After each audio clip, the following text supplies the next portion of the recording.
Hey there folks, I'm Dan Brown from sortofinteresting.com. I apologise for the birds making a racket just over there in the tree. And well, this is going to be a quick guide to mooring and the rules and regulations. I'm going to put a massive disclaimer in here that these are just my interpretation of the rules, so please don't quote me on these or use them as any sort of solid basis. Make sure you check out the Canal and River Trust website. You can read them properly yourself there. But this is something I've been asked an awful lot about, and I've said for ages that I'll do a video on it, so finally here we are. First things first, the general rule with mooring is you can spend up to 14 days in any one place, but by day 15 you've got to be in another place. Obviously there's places that you might have seen around signposted as 48 hours and 72 hours, and obviously in those spots you can only spend that amount of time in them. But somewhere like this, that's just middle of nowhere, random country place, and as you can see I've got mooring hooks in the side here, so you can just moor up along here. There's no signs around, so you can spend up to 14 days in theory in a spot like this. The real sort of ambiguity comes in what's defined as a place. It can be considered a neighbourhood is a place, and then moving to another neighbourhood is a place.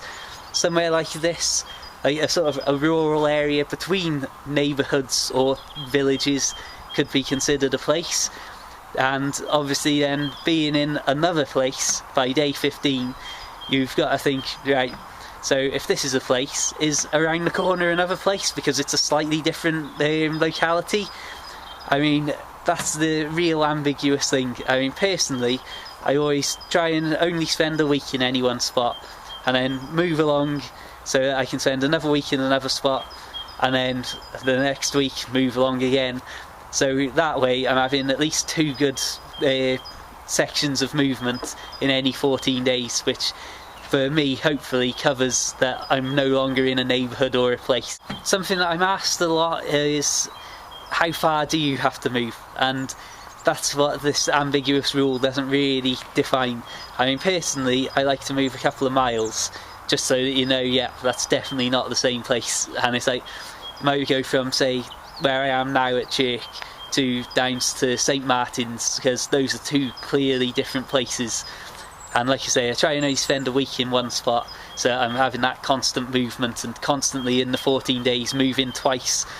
And well, it's just good. Like I've said in the past, I know this is a grey day, but when you can have this as your view from your back door and through your windows along the side, and then just change it to a different spot whenever you want.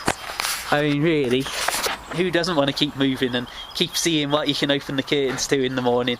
The other main rule is, if you're in place A, on the 15th day you've got to be in place B, and then you can't just after 14 days in place B move back to the original place.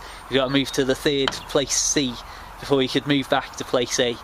And I personally move a lot more than that, and will over this year move in almost one direction entirely, and then when it's time for winter mooring, spin it around and then race back down to this side of the canal.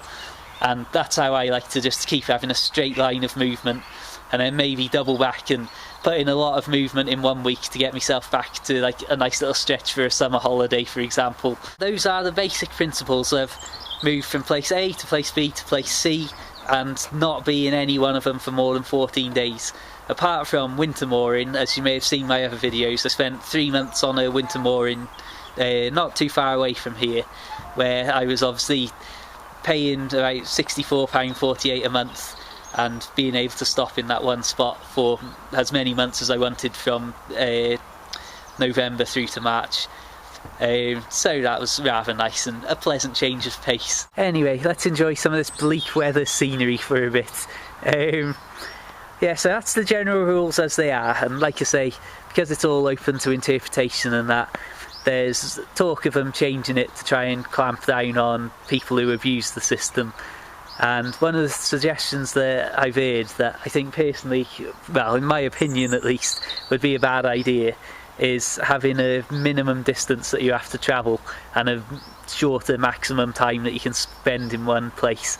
As I say, these are only ideas that I've seen discussed on the internet, but something like that to me would mean that somebody like me who's a continuous cruiser would be deliberately moving as little as possible, because obviously I would move to somewhere, and if I know in so many days I've got to move a minimum distance of X amount of miles, I'm going to spend the maximum amount of time that I can at this one place, and then obviously the next place spend the maximum time there, rather than how I do now, moving a little bit, moving a little bit, moving a little bit, so that I'm never really in the same spot for very long. I mean, there's some places where I literally will move every day for 7 days in a row, and well, like I say, just being able to look at different scenery through the window.